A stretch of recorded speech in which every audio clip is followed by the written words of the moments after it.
master smith once dared to defy time itself, Celebrimbor of the Elves began crafting the rings of power, driven by a noble dream to preserve all the beauty and wisdom of Middle-earth.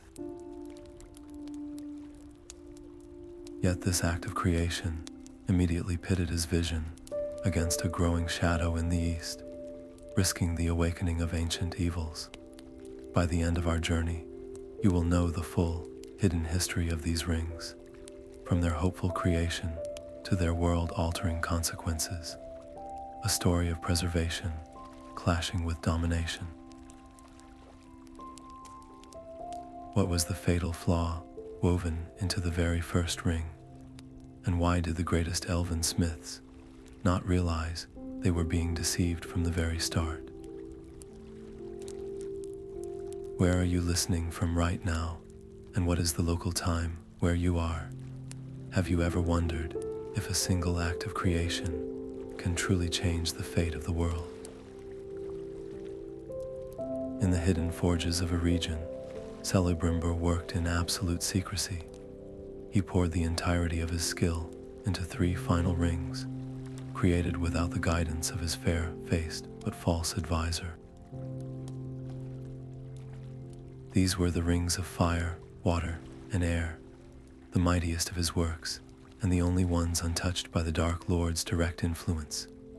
He crafted them not for dominion or power over others, but for preservation, to heal the hurts of the world and protect all that was good from the slow decay of time.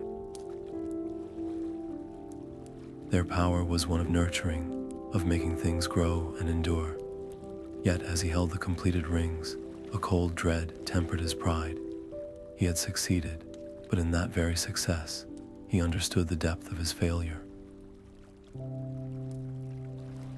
The other rings, the ones he had crafted with Annatar, were already forged and distributed. A subtle shadow clung to them, a flaw he now recognized woven into their very essence. His greatest triumph was also his most dangerous secret, for he knew that if the Dark Lord ever discovered these 3 pure rings, his wrath would be absolute. The elves had a weapon, but it was one they had to keep hidden, its very existence a declaration of a war that had not yet begun. A shadow fell upon Eregion, but it was not one of darkness.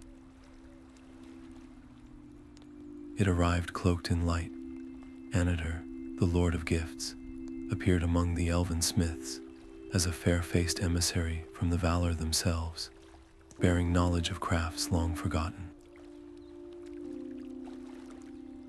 His words were honey, and his wisdom seemed boundless, promising the Gwaith-i-Mer Dane the power to elevate Middle-earth to new heights of glory. Celebrimbor, the lord of their guild, felt a tremor of unease. Something in the visitor's flawless perfection felt too studied, too deliberate. Yet the allure was overwhelming. Here was a being who could teach them to shape the very substance of the world, to create artifacts of such power that their dream of preserving all things beautiful and wise could finally be realized.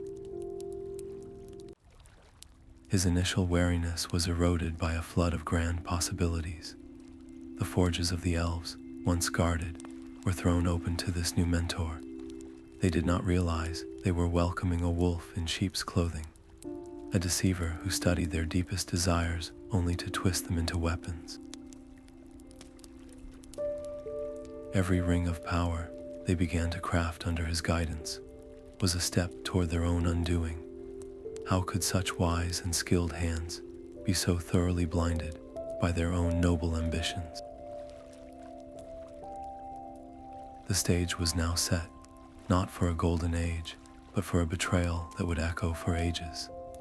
The hammers fell in a new rhythm, a driving beat that felt alien in the peaceful forges of Eregion. Under Annatar's direct supervision, 16 rings took shape. These were not the great 3, but lesser works, yet still imbued with staggering power. They were destined for the rulers of other races, 7 for the Dwarf-lords in their stone halls, and 9 for the mortal kings of men. Annatar spoke of alliance, of uniting the free peoples of Middle-earth against the coming dark, and the smiths believed they were crafting tools of unity. But Celebrimbor's own hands felt clumsy on these creations. As he worked the gold and set the gems, he sensed a subtle force guiding the metal, a will that was not his own weaving a secondary pattern deep within the ring's essence. It was like hearing a beautiful song, only to detect a dissonant note humming just beneath the melody, one that twisted the harmony toward an unknown end. His initial unease curdled into a cold, sharp dread. He was no longer a master craftsman in his own house, but an apprentice to a will far greater and far more secretive. The rings cooled on their velvet beds, perfect and gleaming, yet each one felt like a locked box for which only Annatar held the key. The grand project of preservation was becoming something else entirely, a chain being forged link by golden link. The truth struck Celebrimbor not as a slow dawning, but as a lightning bolt of pure horror. It was a fragment of an ancient song, a line of lore he had studied long ago, that finally broke the spell.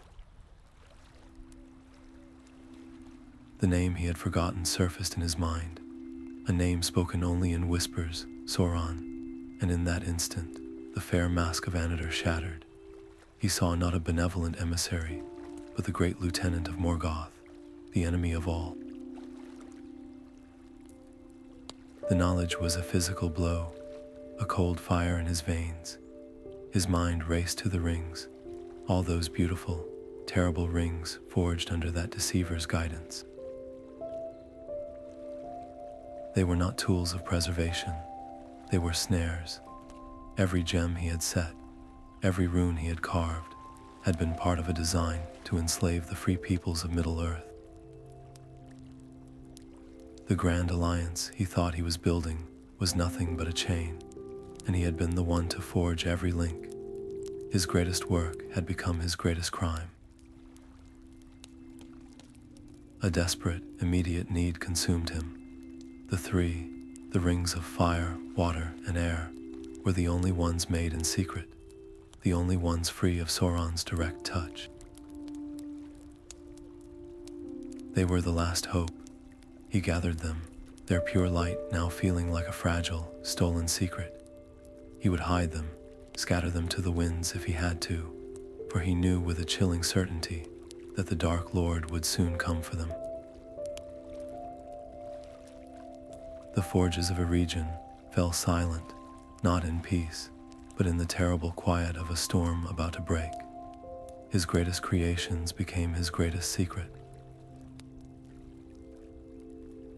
Celebrimbor did not dare to wear the rings of fire, water, and air, for he knew their pure light would act as a beacon to the enemy. He had to get them as far from Eregion and his own doomed forges as possible. In the dead of night, under the guise of ordinary travel, trusted messengers were dispatched on a desperate errand. They carried the rings north to the High King Gil-galad in Lindon, and east to the Lady Galadriel in Lorien. This was not a gift, but a plea for safekeeping.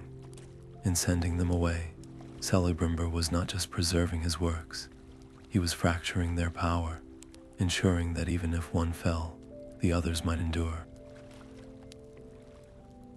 He chose isolation, remaining behind in his halls as a target, a decoy to draw Sauron's eye away from the true prizes. His final act of defiance was one of self-sacrifice, a quiet admission that his dream of preservation could only be fulfilled by others. With the three now beyond his immediate reach, a terrible weight settled upon him. He had successfully protected the rings, but in doing so, he had signed his own death warrant. He had thrown a gauntlet that the Dark Lord would soon pick up, The stage was now set, not for hidden schemes, but for the thunder of open war.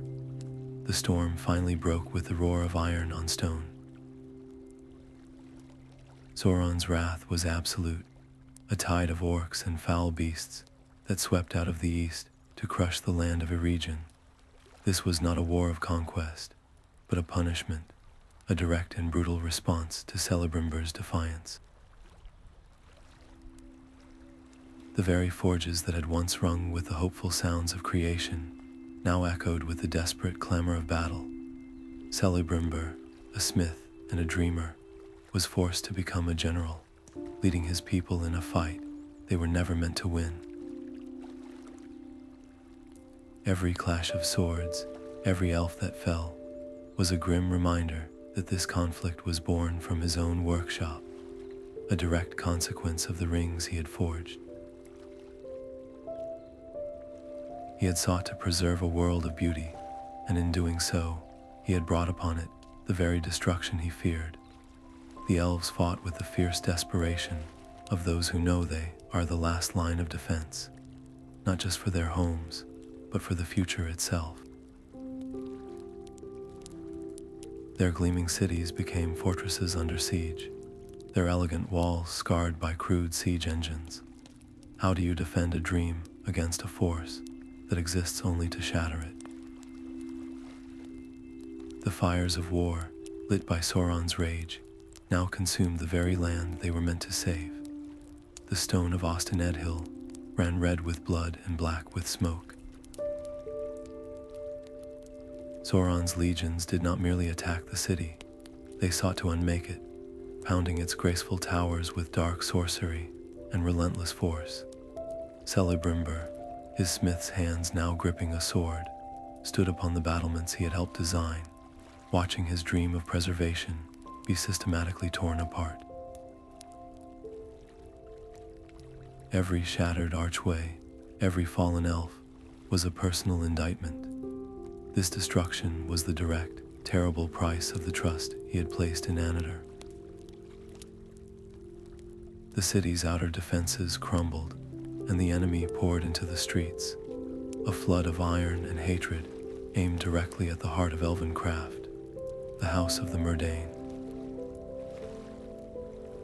This was no longer a battle for victory, but for meaning.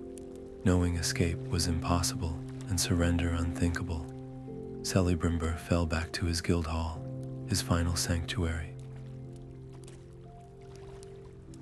He gathered the last of his household around him, a handful of smiths and artisans, transformed into a desperate rearguard. They barred the great doors, turning forges into fortifications and anvils into barricades. Here, in the place where the rings of power were born, he would make his last stand. The clash that followed was short, brutal, and utterly final. The heart of elven craft was broken, its lord slain, and its greatest works, or so Sauron believed, were now within his grasp. But even in this moment of absolute defeat, a single, crucial truth remained hidden from the Dark Lord. The three, the most powerful rings, were already far away, their light undimmed. The war for Eregion was lost, but the larger war for Middle-earth had just taken a silent, decisive turn. The great doors of the Mordane were splintered, and Celebrimbor was dragged from the ruins of his sanctuary. He was not slain outright, for Sauron had a far more specific purpose for his capture. The Dark Lord needed information. In the deepest dungeons of the enemy, a place where hope was a forgotten memory, Celebrimbor was brought before the one he had known as Annatar. The fair mask was gone, replaced by a terrible presence of shadow and flame, a being whose very gaze was an assault. The interrogation began not with questions, but with pain. Sauron sought to break the Master Smith, to shatter his will and force from him the secret locations of the Three Rings. Every tool of torment was employed, each one a cruel mockery of the craft they both understood. Metal that was meant to be shaped into beauty was twisted into instruments of agony. Yet with every passing moment of suffering, Celebrimbor made a silent, monumental choice. He would endure. He would let his body be broken, but he would not allow his spirit or his secret to be taken. His defiance became his final, greatest creation. He knew the locations of the rings. He held the knowledge that could deliver them into the Dark Lord's hands, and he chose to lock that truth away forever. In that dark chamber, his silence was a more powerful weapon than any sword. His fate was sealed by this refusal, a final act of preservation that cost him everything. The three remained hidden, their power safe, because one elf chose to endure unimaginable pain rather than betray his legacy. Celebrimbor's final breath was a quiet act of defiance in a chamber filled with screaming shadows.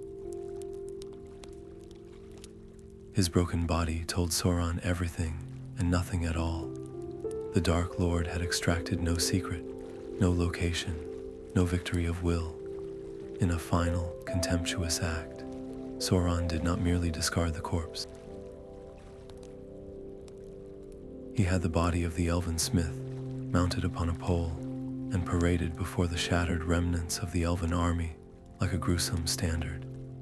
He intended it as a message of absolute dominance, a declaration that all hope was extinguished. But the sight of their lord, his life given not in glorious combat, but in silent, stubborn endurance, did not breed despair in the hearts of the elves.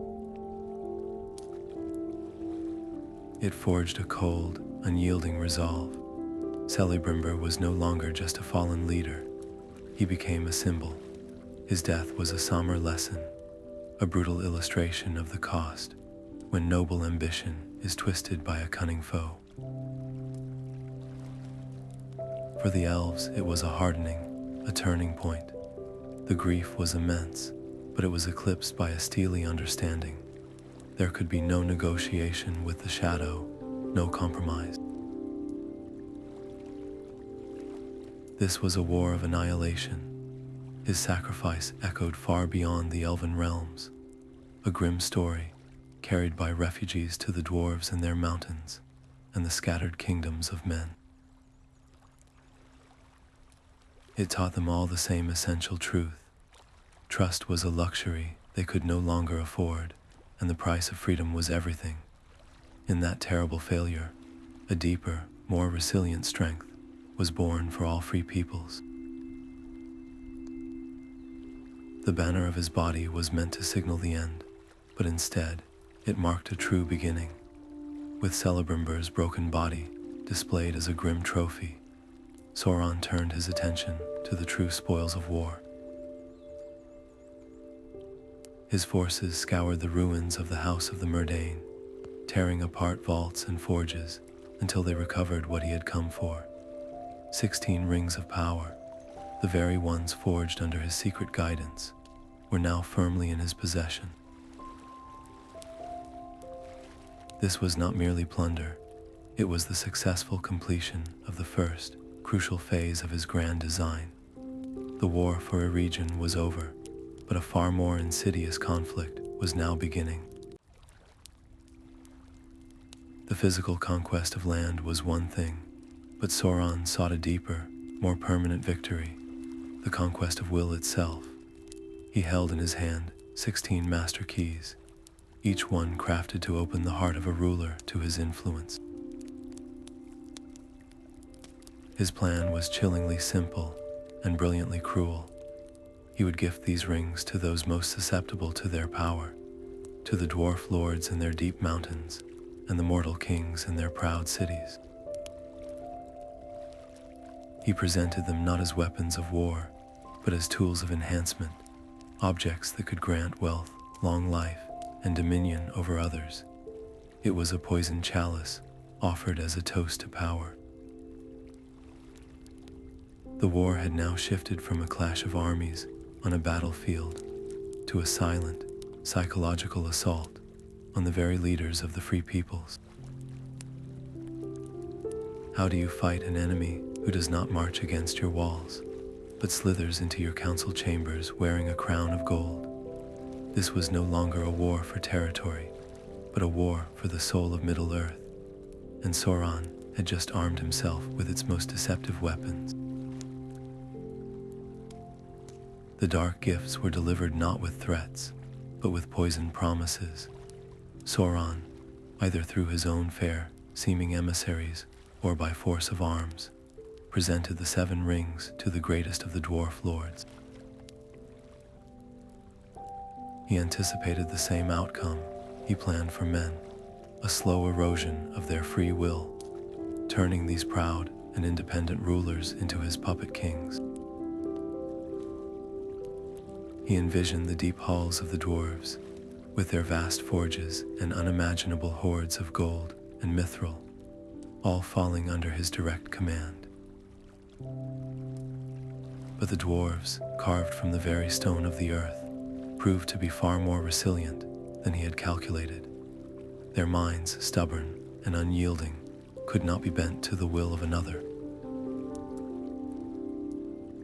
The rings found no purchase for that kind of spiritual slavery, yet Sauron's design was cunning, and where one door to corruption was barred, another was forced open. The rings could not make the dwarves servants, but they could magnify what was already there. They took the natural dwarven desire for craft and wealth, and turned it into a raging, all-consuming fire. A lord who was merely proud of his ancestral gold suddenly found himself dreaming of it, obsessed with adding one more gleaming coin to a pile that was already a mountain. The rings poured all their corrupting power into a single, devastating flaw, an insatiable greed that burned hotter with every treasure acquired. Great halls were delved ever deeper, not for the beauty of the stone or the safety of their people, but for the sheer, blinding need to possess what lay within. This different kind of corruption did not create obedient slaves, but it bred a different kind of danger entirely. The relentless digging, driven by this magical avarice, eventually broke into places long sealed and forgotten. In the deep, dark places under the misty mountains, in the ancient dwarf kingdom of Khazad-dûm, their endless search for mithril woke a horror from the world's dawn. A creature of shadow and flame, a Balrog, was stirred from its long slumber. This was Durin's bane, a direct and catastrophic consequence of the ring's influence. The dwarves did not fall to Sauron's will, but their kingdoms were laid waste by a dragon fire of their own making, a greed so potent it literally unearthed doom. But for the kings of men, the rings were a perfect poison. Sauron offered his 9 gifts to the most powerful and ambitious mortal rulers, sorcerers, and warriors of the age. These were not weak men, but figures of immense will and pride, leaders who believed they could wield any power without losing themselves. The rings granted their wishes, and so much more. They were given unnaturally long lives, stretching decades into centuries. They gained the power to see into the minds of others, to command armies with a thought, to build empires that would make their names immortal. Yet this was the trap. The rings did not truly grant life. They only prolonged it, draining the wearer's vitality and anchoring their fading spirits to the world through an ever-tightening bond of will. With each passing year, the mortal world grew dimmer to their senses. The warmth of the sun, the taste of food, the sound of laughter, all of it slowly faded into a cold, gray silence. They were becoming ghosts in their own bodies, their physical forms thinning, until they were invisible to all but those who could perceive the shadow world. Their immense power remained, but it was now a spectral, terrifying force. The kings of men had sacrificed their very humanity for dominion, and in doing so, they became something far worse. They became the Nazgûl, the Nine Riders, the most feared and relentless servants of the Dark Lord. Their wills were utterly consumed, leaving only a desperate, eternal hunger for the One Ring, the master artifact that could finally make their torment complete. The balance of power in Middle-earth was shattered in that moment. Sauron had turned the greatest of his enemies into his chief weapons, a lesson in the ultimate cost of ambition when it meets a corrupting power. The Fall of Eregion sent a shockwave of terror and resolve across the Free Peoples. Gil-galad, the High King of the Elves, now held one of the Three Rings, a secret burden that shaped his every decision. He understood that Sauron's victory was not complete, but it was a devastating opening move in a war that could no longer be fought in shadows. The time for secret councils and hidden rings was over. The only path left was one of open, overwhelming force. From his stronghold in Lindon, he sent out a call, not just to the scattered elven realms, but to the great island kingdom of Numenor, the mightiest empire of men. This was not merely a request for soldiers. It was a plea for survival, a recognition that the shadow born in Celebrimbor's forges would consume them all if they stood apart. Elrond, bearing another of the Three Rings, was established as a new lord in the hidden valley of Rivendell, a sanctuary and a fortress from which this new resistance could be planned. The shared trauma of the ring's betrayal forged a bond between elves and men that had not been seen for an age. Their separate grievances, their different fears, were fused into a single, desperate purpose. To stand alone was to die alone, so they chose to stand together. The last alliance was not born of ambition, but of necessity, a final, unified answer to the darkness spreading from the east. This was no longer a series of border skirmishes. It was the marshalling of an entire continent for a war of extinction. Every sword sharpened, every banner raised, was a direct consequence of those first beautiful and terrible rings. The fate of every forest, every mountain, and every free heart in Middle-earth now hung in the balance, waiting for the two great hosts to finally meet on the plains of Mordor. The plains of Mordor were a scar upon the earth, a vast basin of ash and jagged rock where nothing good could grow. Here, the last alliance made its stand, a glittering host of elves and men arrayed against the endless legions of the Dark Lord. The war was not a single clash, but a brutal, grinding campaign that stretched for years, a war of attrition fought beneath a sky perpetually stained with smoke. Every soldier who raised a shield, every archer who loosed an arrow, fought with the memory of Celebrimbor's betrayal burning in their hearts.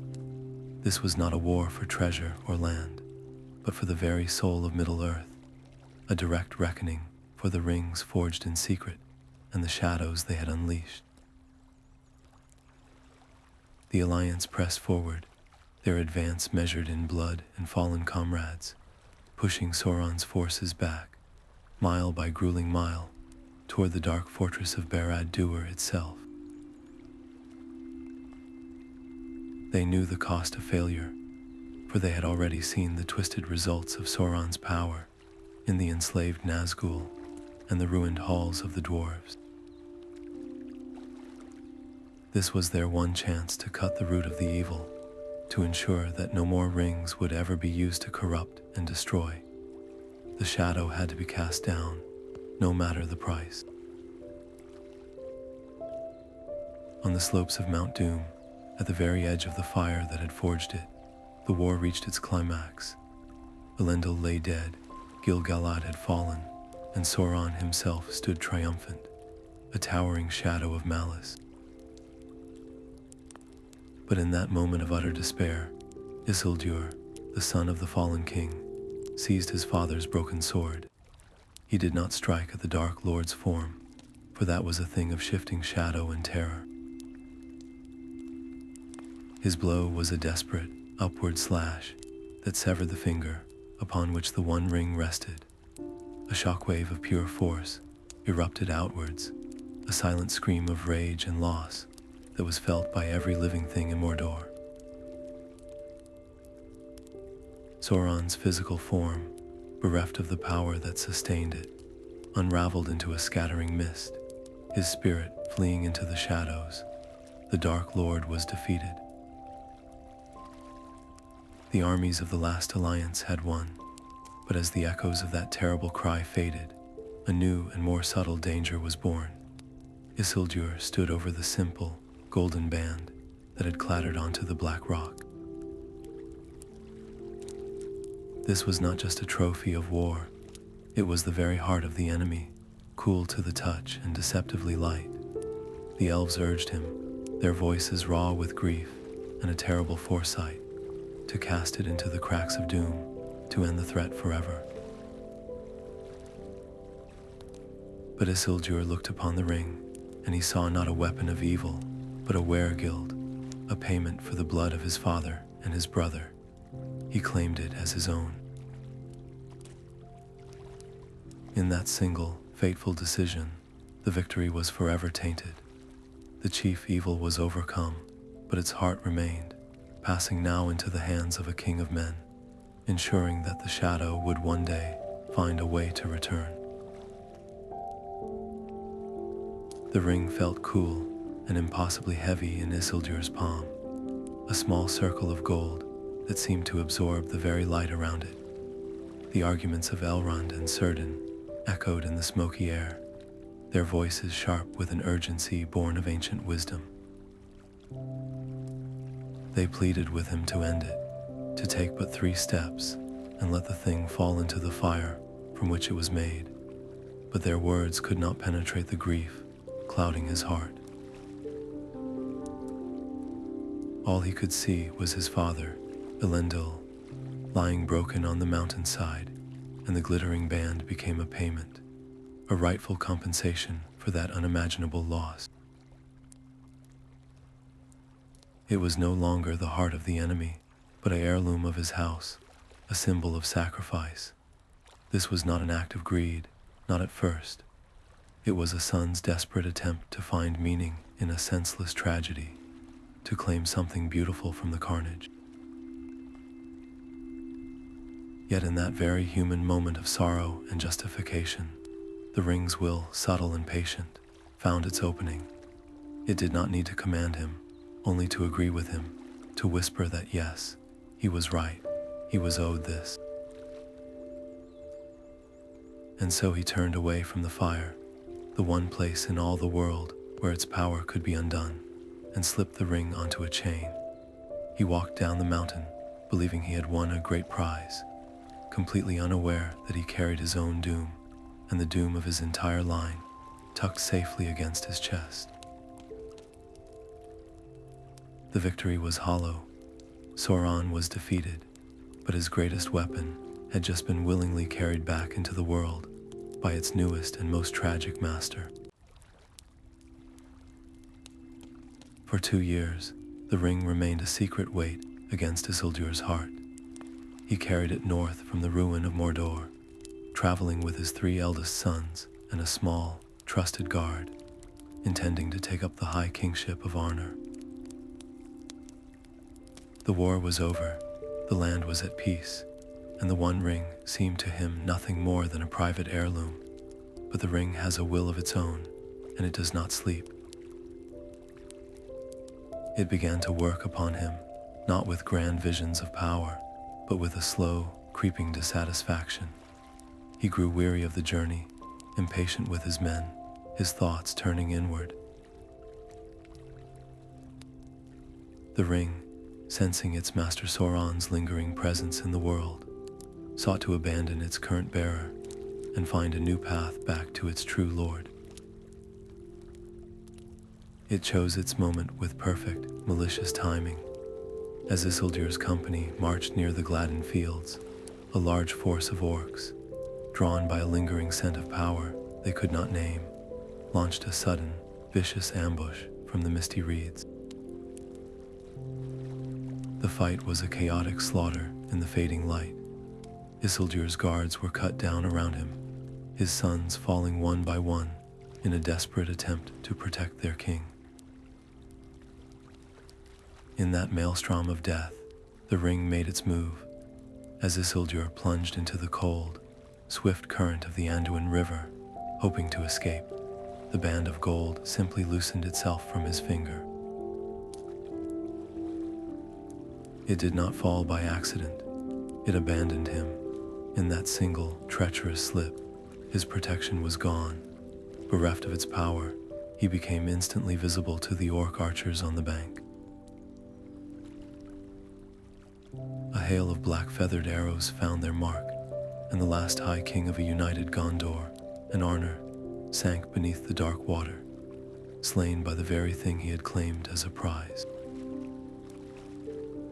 The great weapon of the enemy vanished into the murky depths of the river, lost not to a heroic deed, but to its own cunning betrayal. For centuries, it lay dormant on the silty bed of the Anduin, its history fading from urgent memory into fireside tales and half-remembered legends. The world moved on, forgetting the peril that slept, waiting in the mud. For 2,500 years, the One Ring was a secret buried in river mud. It did not sleep, for such a thing has no need of rest, but it waited, its malice patient and cold. It bided its time as the world above it changed, as kingdoms of men rose and fell, and the memory of its very existence faded into myth.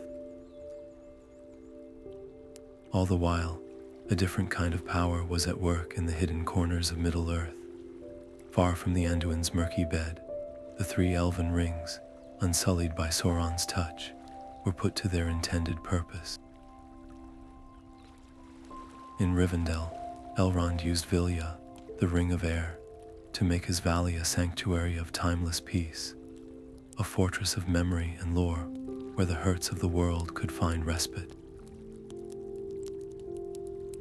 In the Golden Wood of Lorien, Galadriel wielded Nenya, the Ring of Water, to weave an unseen shield around her realm, a tapestry of enchantment where the leaves of the Malorn trees did not fall and time itself flowed like a gentle, slow-moving stream. This was not a dominion of power, but a preservation of beauty, a quiet, constant act of defiance against the slow decay of the world and the lingering shadow in the east. It was a fragile, hidden war fought, not with armies, but with subtle magic, a desperate attempt to hold back the tide of years. How do you fight an enemy that is not an orc or a sword, but the slow, inevitable fading of light from the world? The elves used their greatest treasures to build islands of memory in a sea of change, creating a peace that was as beautiful as it was temporary, knowing that their power was a borrowed one, entirely dependent on the existence of the One Ring they all hoped was lost forever. The ring waited in the dark, and the elves built their refuges of light, each passing century tightening the invisible string that connected them all. A new and far more insidious chapter began in the soft mud of a riverbank. It was a hobbit-like creature named Deagol who found it, his hand closing not around a fish or a pretty stone, but around a simple, cold circle of gold. For a single, breathless moment, he held the greatest artifact of evil in Middle-earth, a prize he could never have imagined. Then his cousin Smeagol was there, peering over his shoulder. The ring did not need to whisper its desires, for it found a heart already perfectly prepared to receive them. Smeagol's eyes locked onto the gleaming band, and a raw, immediate hunger consumed him. "It was my birthday," he hissed, the words a grotesque justification for the violence that followed. He strangled his friend there on the spot, taking the ring for himself. In that single, brutal act, the ring demonstrated its core nature. It did not create evil from nothing, but it magnified the smallest, darkest impulses of the heart into monstrous deeds. This was not the grand corruption of kings, but a petty, personal theft that ended in murder, proving its danger was universal, scalable to any being with a flicker of greed or envy. Smeagol, now a murderer, fled into the wilderness, the ring his only companion and his tormentor. It twisted his body and mind, stretching his life into an unnaturally long, miserable existence. He became Gollum, a creature of the dark, hissing and scheming in the deep places of the world, his soul entirely consumed by his precious. For nearly 5 centuries, the ring lay hidden with him in the roots of the misty mountains, its influence a poison that created the perfect guardian for its own dark self. It was no longer lost. It was waiting, biding its time until the world outside forgot its legend, and a new, unsuspecting hand might stumble upon it once more. The riverbank murder was only the beginning of the ring's slow digestion of a soul, cast out by his own people for the strange, dark change that had come over him. Smeagol took his precious and fled into the highest, most desolate peaks. He did not seek a home, but a hiding place, a deep crack in the world where he and his treasure would never be parted. He found it in the roots of the misty mountains, in the cold, wet dark of a goblin-infested cave. This became his new world, a kingdom of stone and silence, broken only by the drip of water and the gurgle in his own throat as he whispered to himself. The ring, now his sole companion and master, began its work in earnest. It stretched his life, granting him centuries, but it was not a gift of vitality. It was a curse of endurance, forcing him to persist in a state of perpetual decay. His body, once that of a sturdy river folk, grew thin and gaunt, his skin pale and clammy from a life without sun. His eyes widened, adapting to the gloom until they glowed with a sickly green light, seeing in the dark but blind to all beauty. He developed a new language of hisses and guttural whispers, a dialogue of obsession, shared only with the golden band he called his birthday present. The small, envious thoughts that had once led him to murder were now the entirety of his consciousness. He hated the sun, he hated the moon, he hated anything that was not his precious. He lived in a constant, paranoid cycle of love for the ring and hatred for the world that might take it from him. He was no longer Smeagol. That part of him was a distant, painful memory, a name he would sometimes slap away as if it were a buzzing fly. He was Gollum, Gollum. The name was the sound he made when he swallowed, a perfect label for a creature consumed by its own obsession.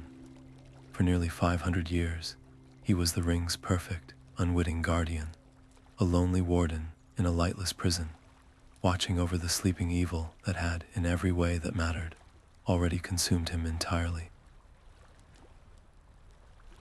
A faint gleam on the floor of a lightless cave was all it was. Bilbo Baggins, lost, frightened, and separated from his companions, had no thought of rings or dark lords. His hand, fumbling in the dark, closed around a cool, metallic circle. He slipped it into his pocket, almost without thinking, a simple act of finding a lost trinket. It was only later, when he met its previous owner, that the finding became a choice. Trapped in a standoff with the wretched Gollum, Bilbo had a sword in his hand and an invisible escape. He could have ended the miserable creature, silencing his hissing threats forever, but something stayed his hand, a deep-seated hobbit sense of fairness, a profound and unexpected pity. He saw not a monster, but a lonely, broken thing, and he chose to leap over him instead of through him.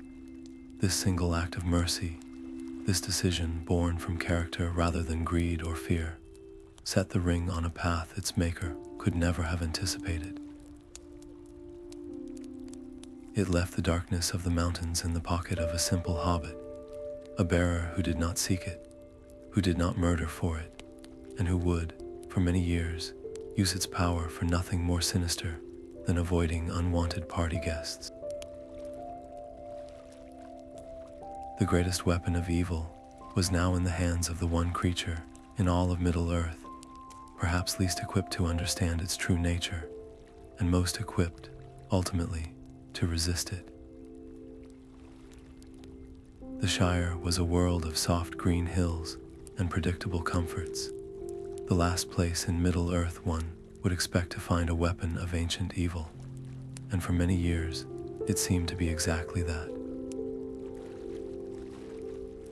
Bilbo Baggins returned from his grand adventure and settled back into his comfortable hobbit hole at Bag End. The ring, nothing more than a curious trinket, tucked away in his pocket or a writing drawer. He found its power useful for inconvenient social situations, like dodging the Sackville Bagginses or winning a particularly competitive game of hide and seek. It was a tool for harmless mischief, a secret he controlled, but the ring does not sleep, and its influence is never harmless. It works not with dramatic temptations, but with the slow, patient erosion of a heart. For Bilbo, the first sign was not a dark vision, but a simple, unsettling fact. He did not age as he should have. Years turned into decades, and his friends grew portly and gray, their steps slowing while his remained strangely light. He was not just well preserved, he was preserved, held in a state of unnatural suspension by the very thing he considered his harmless secret. This gift of long life was the ring's first, most subtle hook. It made him different, setting him apart from the very community he cherished, and in that separation, a quiet dependency began to grow. The thought of parting with the ring became unthinkable, not out of a desire for power, but out of a deep, unspoken fear of finally growing old. The conflict brewing was not one of epic battles, but of a simple, domestic struggle. How do you convince someone to willingly let go of the very thing that has stopped time itself? A quiet danger was growing in the peaceful land, wrapped not in shadow and flame, but in the comfortable fabric of a hobbit's waistcoat. A shadow of a different kind began to gather in the cheerful confines of Bag End. Gandalf the wizard, a friend to Bilbo for many long years, watched the old hobbit with a deepening and troubled curiosity. He saw how Bilbo clung to his magical ring, how he spoke of it with a possessive fondness that felt out of place in the humble Shire.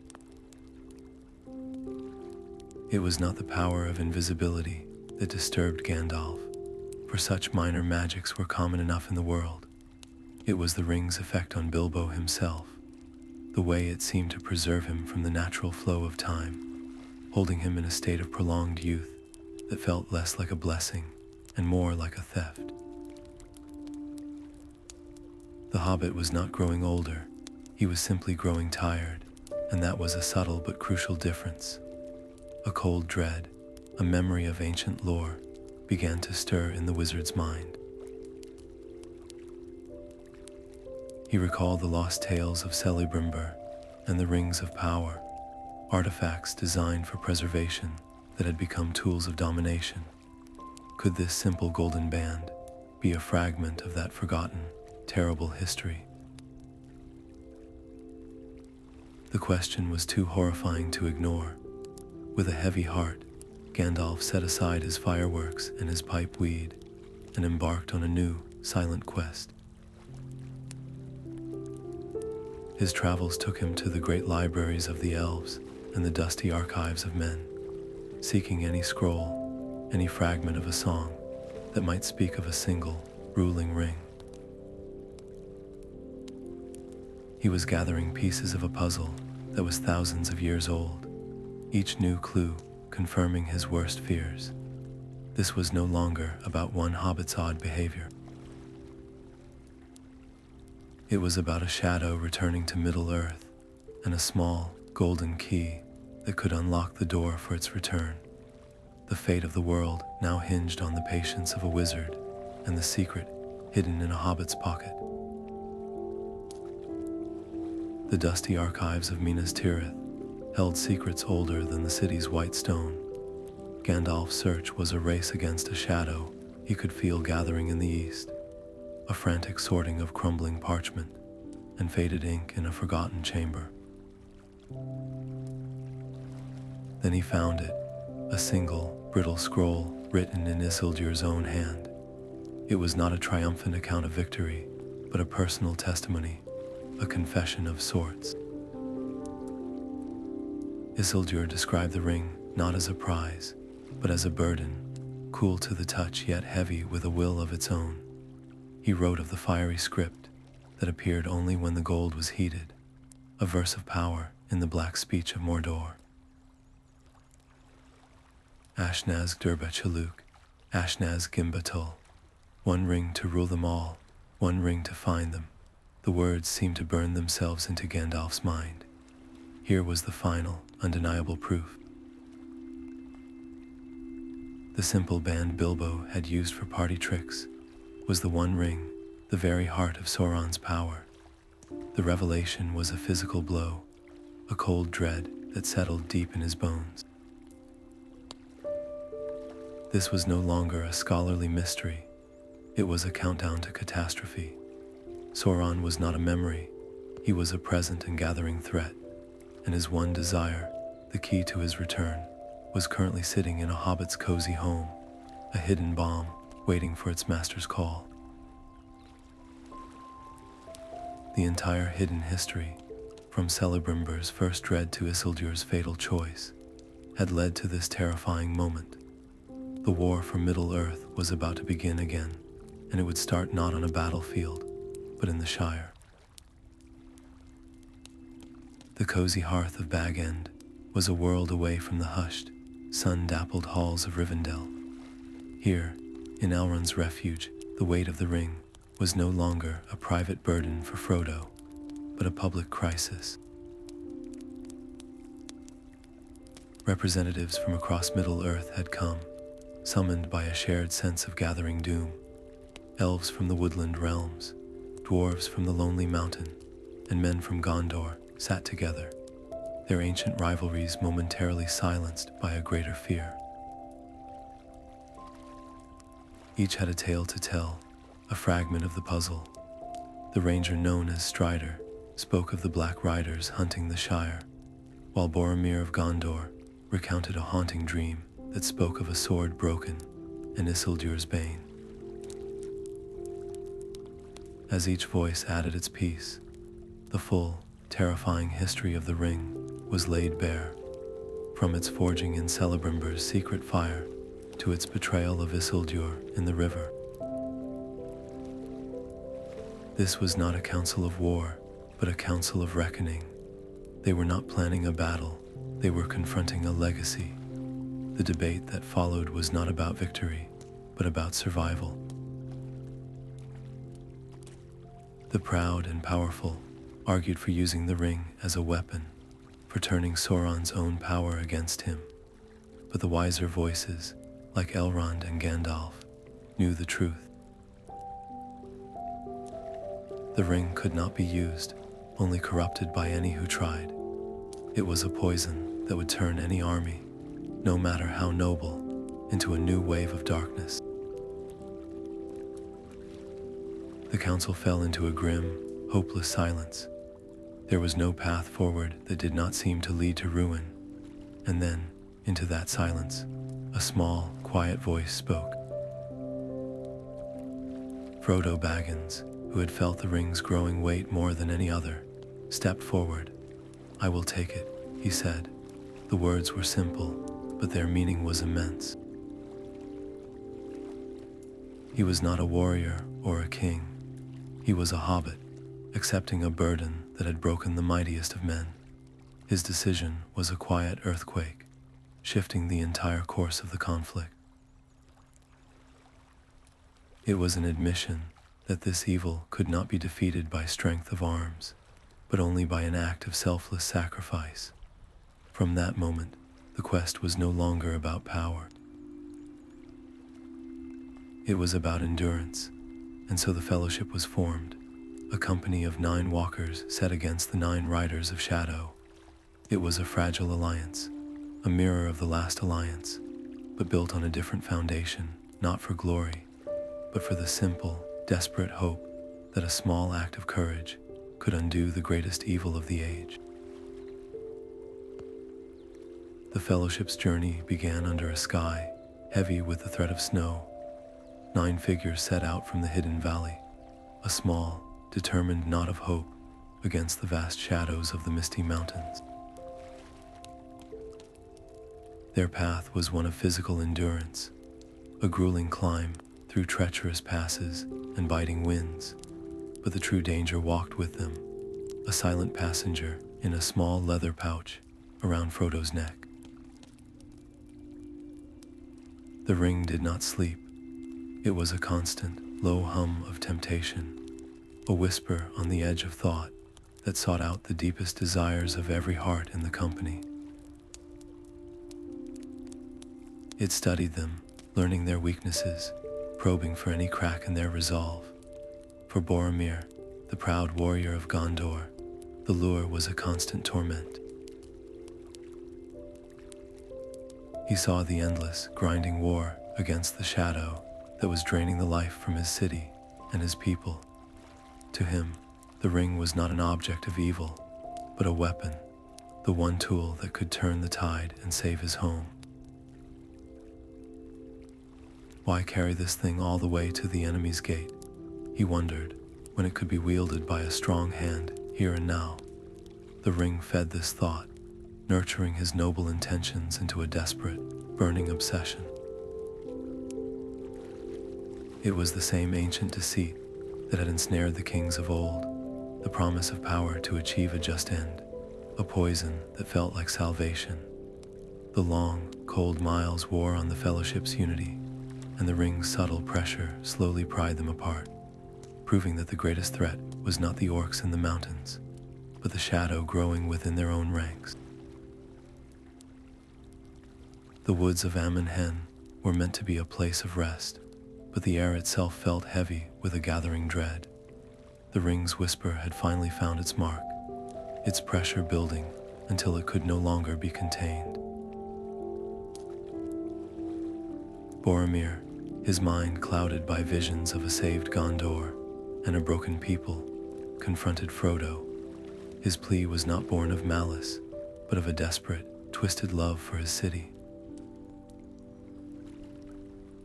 He reached for the ring, and in that moment of terror, the Fellowship shattered not from without, but from within. Frodo slipped the golden band onto his finger and vanished, the only escape from a friend turned foe. This was the ring's true victory. It did not need to conquer armies. It only needed to break the trust that bound 9 companions together.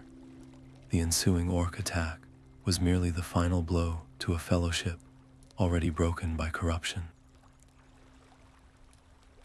Boromir's last stand was a redemption paid for in blood, his final breaths spent defending the hobbits Merry and Pippin.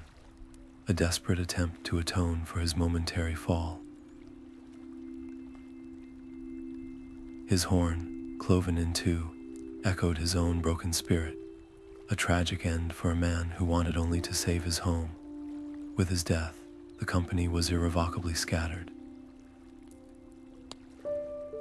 The quest had lost its guardian, its warriors, and its guide. Frodo stood on the banks of the Anduin, watching the wreckage of his friendships float away downstream, and made a choice born of absolute necessity. He would go to Mordor alone, but Samwise Gamgee, who had seen the true weight of the burden from the very start, would not let his master face the darkness by himself. He plunged into the cold river, his loyalty a force stronger than any ring of power. As the two small figures turned east toward the barren hills of Emin Muil, the nature of the quest transformed entirely. It was no longer a mission of a fellowship, but a solitary pilgrimage into the heart of terror. The ring-bearer was now utterly alone, save for one steadfast friend, heading directly into the lands where the Eye of Sauron was strongest. The burden had become infinitely heavier, and the stakes had never been so high. Their new guide was a creature of shadow and whispers. Gollum, bound by a desperate oath, sworn on the very thing he sought, led them through lands that were poison to the soul. The dead marshes stretched before them, a vast, foul bog, where the very water and air seemed thick with memory and despair. Pale lights flickered just beneath the scummy surface, and in the murky depths, the faces of long-dead warriors stared up with a ghastly, preserved horror.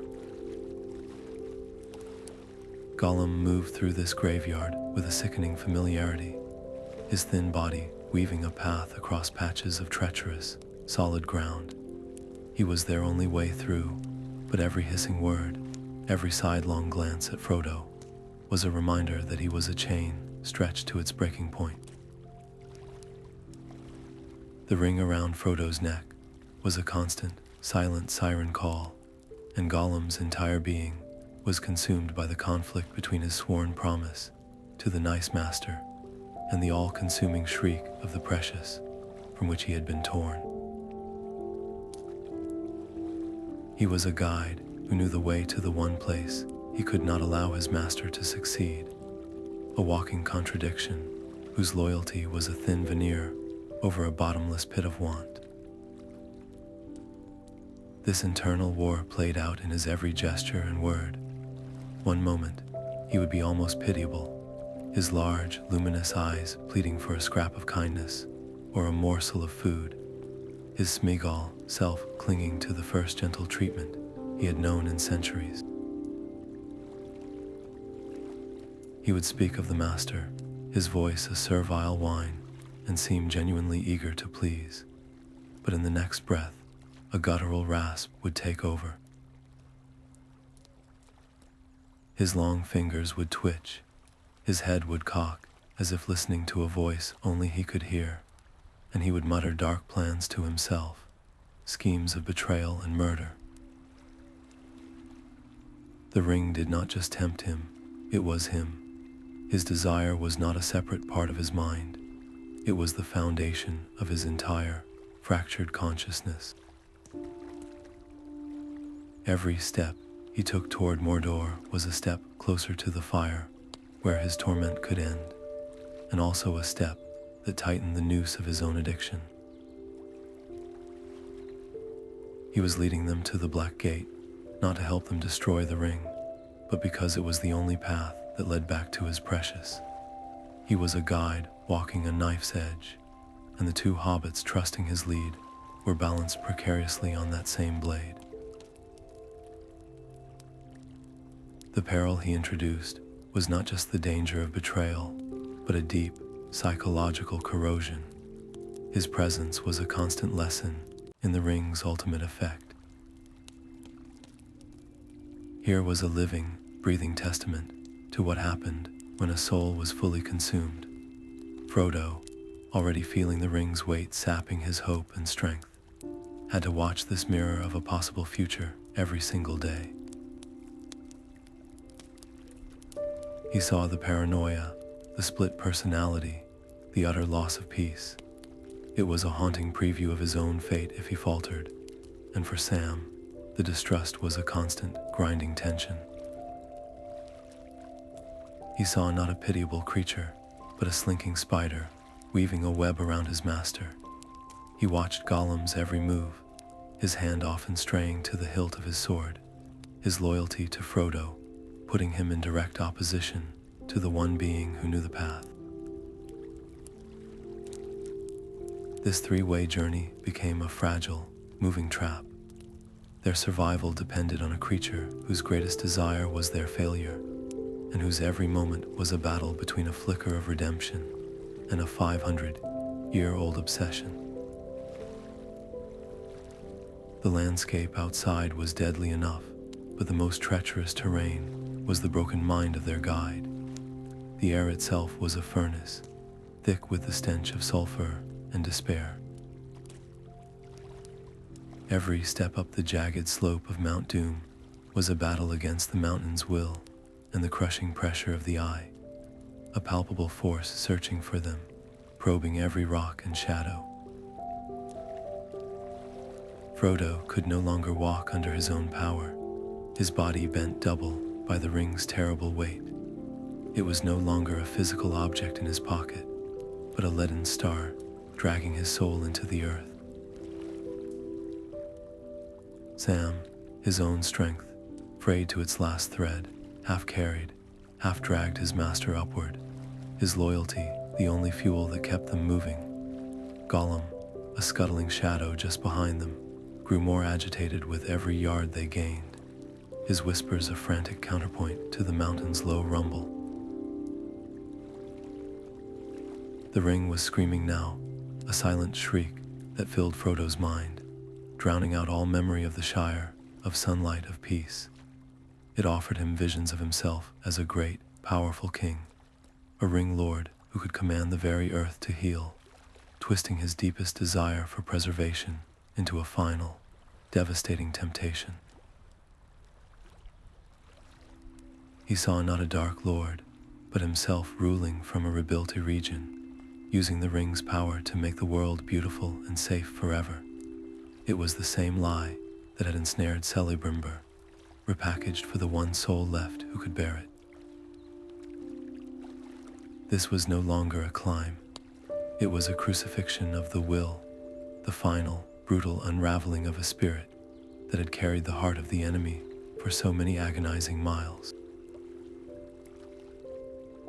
Every sacrifice, from Celebrimbor's defiance to Boromir's fall, had led to this single, fragile hobbit staggering toward the one place where it could all end. The fate of every elven sanctuary, every dwarven hall, and every human city now rested on the breaking point of one small, exhausted will. Could any being, no matter how pure of heart, truly carry such a burden to its intended end? Or was the ring's corruption an inescapable law of the universe, as certain as gravity? Sam's world had narrowed to the next foot of scorched rock and the trembling form of his master. He saw the internal war playing out on Frodo's ashen face, a conflict far more terrifying than any battle with orcs. He knew, with a sickening certainty, that Frodo was losing. The final, cruel truth of the quest was dawning upon him. His job was not to see the ring destroyed, but to see Frodo to the very edge of the fire, even if the hobbit he loved no longer had the strength to let it go. The air in the cracks of doom was a suffocating poison, thick with heat and the deafening roar of the mountain's heart. Frodo stood at the very edge, the chasm of fire yawning before him, the one ring a burning weight in his hand. He had carried it across continents, through despair and darkness, to this one spot, but the journey was not the final test. The final test was the letting go. And in that ultimate moment, the ring unleashed its full power. It did not show him a dark lord, but a savior. It showed him a world healed, the Shire made eternal, all sickness and sorrow banished by his own benevolent will. The promise of preservation, the very dream that had first sparked the ring's creation, was twisted into a final, perfect snare. "I have come," he cried, his voice lost in the tumult. "But I do not choose now to do what I came to do. The ring is mine," and he slipped it onto his finger, vanishing from sight. His will was broken.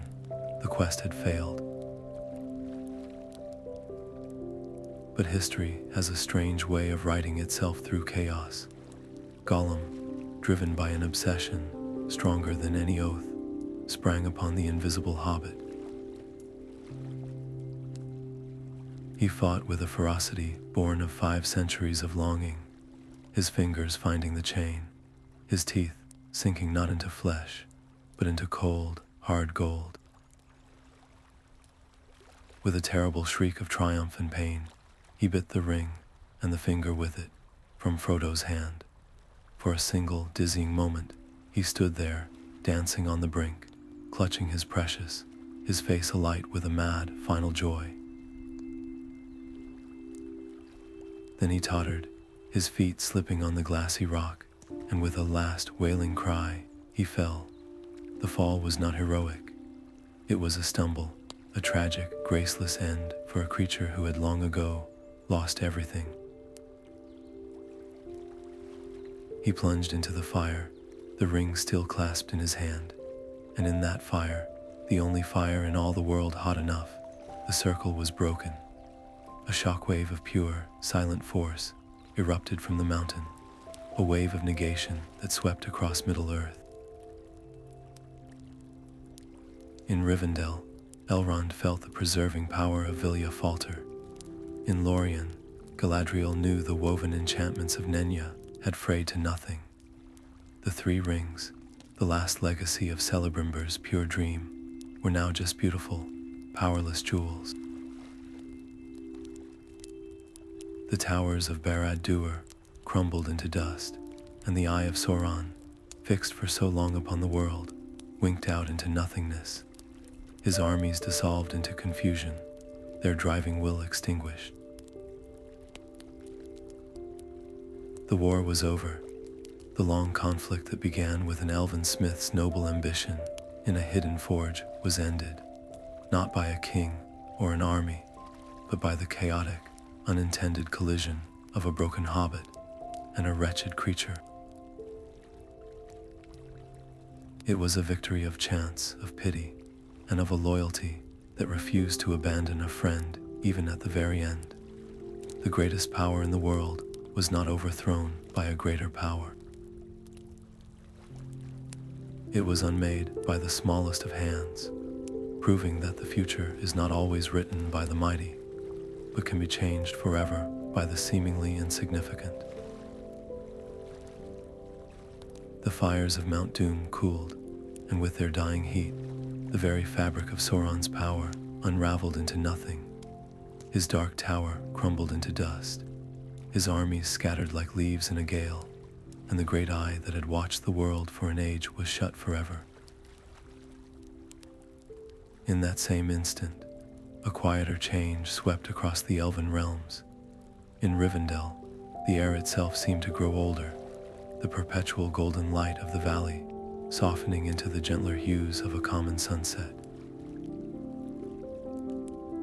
In Lothlorien, the leaves of the Malorn trees, which had never known the touch of autumn, began to shimmer with the first hints of gold.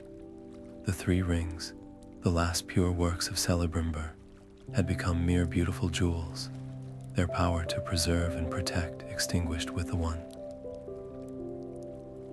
The long, slow defeat of the elves was no longer a fear for the future, but a reality of the present. Their time was ending, and the shores of the undying lands across the sea called to them with an irresistible song.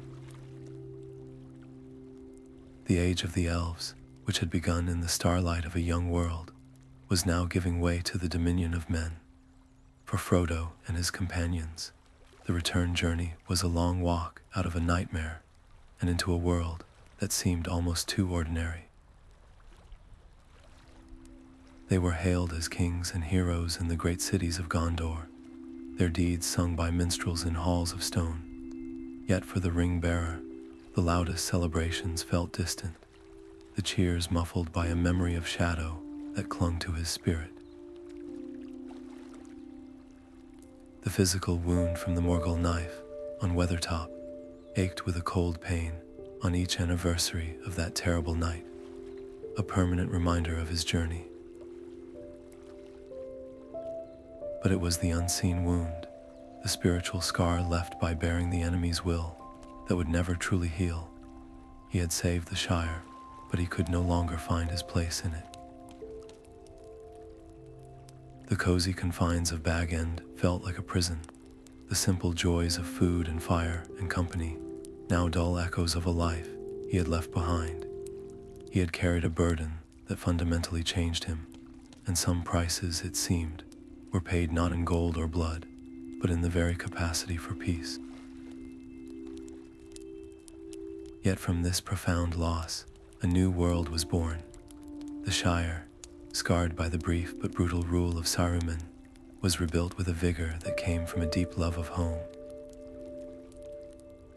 Samwise Gamgee, whose simple loyalty had carried the quest when all else failed, used the gift of Galadriel's soil to make the land more beautiful than it had ever been. He planted trees where the party tree had been felled, and his garden bloomed with a vitality that became the stuff of legend. He became mayor, raised a large and happy family, and lived a life rich with the love and community that Frodo had lost. This was the final lesson of the rings, a cycle that began with a dream of preservation and ended with the hard, hopeful work of renewal. The hidden histories of the rings were closed, their final page written in the fires of Orodruin and the quiet soil of the Shire. A new story was now beginning, one written not by the mighty with rings of power, but by the hands of all free peoples, building a future from the fragments of a broken past.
you.